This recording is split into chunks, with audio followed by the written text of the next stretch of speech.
It was really weird. I just stopped home because my phone was about to die. I said goodbye to the gentleman Mike down in Bay Terrace, where I was parked, and he was standing in the Bay Terrace shopping center, like I have several times before, on the main NYPD camera, or the surveillance of the whatever.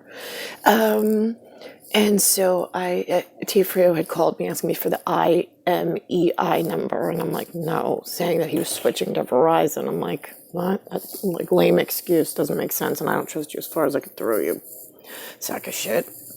So then I walk in the house, I park the car, I walked in I made a video mention about my I had an asphyxiation conversation with the gentleman Mike down there, that like he should be less concerned about what all of the like educating that he does to the public and all the sales and stuff. He should be more concerned and start asking questions about the mass production and who's running the world and allowing a mass asphyxiation like progression. And then I told him about like the air relation between him and the moon. Doesn't seem like it, but if I put it in like a mental note of a tank being a fish tank with water, like an aqueous solution, then, and you put some kind of algae in it, algae takes oxygen and it grows, and then it takes the oxygen away from the fish. So it's more parasitic. It's not so synergetic. It's not symbiotic. It doesn't live with, it's more parasitic. It doesn't live with in a nice relation. That's how Tia Frio has been 1975 since, and same thing with Jason wasn't as bad, but Tia Frio is definitely an aggressive, parasitic life form. I guess human, you could call them all. I don't really care. I put up an example of the most derelict kind of human once. He goes by the name Hugh, H-U, and then the name Man with an I fold. There was a TV show about their kind. It was called TLC. That was the channel, right? It's the time of Linda and Lou Cataruza when they broke everything like really bad, dangerous before I got here, right? There's a show called Born This Way, right? I don't have a name for that disease that they are born with, but the characteristic traits of their personality are very similar. If you talk of humans genetically as a tuned instrument, and they have personality traits and a melody that they all play depending on the severity of their instrument and how it is tuned into the atmosphere around them at the time of their appearance, right? Okay, so that changes their personality, makes them hyper-focused on the most ridiculous details, and then causes in mass cascade a transgression of inappropriate tasks, locking up and almost putting a governance on the good people trying to help because they have to wait for stupid shit and new rules, almost like new game show rules. And then they have a stenographer that writes it all down because they just have to be sure. It's really important that they have all the details right. Right. Yeah, no. Okay. So now bullets work faster, and I'm not talking cotton bullets. I'm talking Full Metal Jacket, because that should have never happened. Because you really don't give like life and death situation, like that kind of stress level work to a child featured in that TLC special called Born This Way, BORNTHISWAY. It's a community of really wonderful humans, right? But I would not give them national and global security and the health of humanity swings in the balance on a pendulum.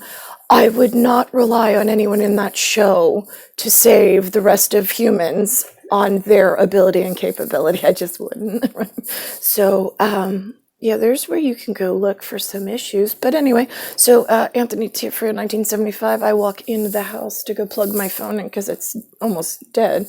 And he's like, give me the keys, give me the keys, give me the keys. I'm like, what?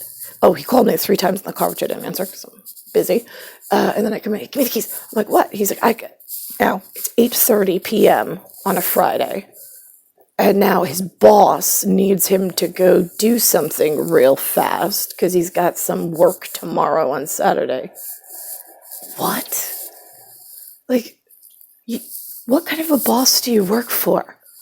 Like, Peter and Sarah never called me on a Friday night. It was like, Nikki, it's like 8:30 at night. I need you to come and meet me. We're going to just like do some errands real quick. So this way I prepare you for Saturday work. I know you don't normally work Saturday, but like I'm going to have you work Saturday. What? Like, it doesn't happen that way in Humanville of mannequins and the stupid dysfunction that they live in. I mean, like, this is the fucking mental case. And then he lies to me in a non-rational way. And my rationale is going, I'm jumping quantum rational and irrational possibilities of Tetra. And I'm going, yeah, none of them quantify out into you doing anything real and important. And like, in that being factual and a truth in any manner. There's no action that's producing a truth in what you're speaking of and then leaving my timeline in a linear format. For sure, for certain, 100%. Thought I'd make a notation for my file. Since I don't back up males that are parasitic and sit on other males' women, force them to have their children, and take care of them like some fucking disgusting golem, like my ring, my precious. Oh my God, I have somebody take care of me. Oh my God, for the rest of my life. Precious. Second piece of shit American quarter horse. Genetics don't even like hold up in any court whatsoever. I belong to a Clivesdale. I was very clear with the subset of human population when I called into 3 and 4. I was differentiated in a genus and species and race completely different than what was on the same linear availability in the boutique. I did not want to stay with what mannequins lay before me, and that I belong to something called a Vlad, and I'm his Soviet size 4. Whatever that means in mannequin, I have no idea. But to him and I, we speak the same love spracha, and that's it. Only thing that ever mattered. Only thing I have loyal to, only thing I will serve unconditionally, and the only thing that I ever try to detach, I'm trying to chew my own fucking leg off just to get back to where I was when I was 3 and 4 in the direction of the same mission. Now, at least I have a utility to make a tertiary documentation so that way his helpful, 3-5 people could write some paper and legislation and just fucking kill the rest of the fucking problems. I don't know what takes you so fucking long and why you let it break so detrimentally, saying that I was driving. No, I fucking wasn't. I was trying to drive to Vlad, but you wouldn't tell me where he was located and how I could get there. You didn't send me money, a vehicle. You didn't send me boarding school papers.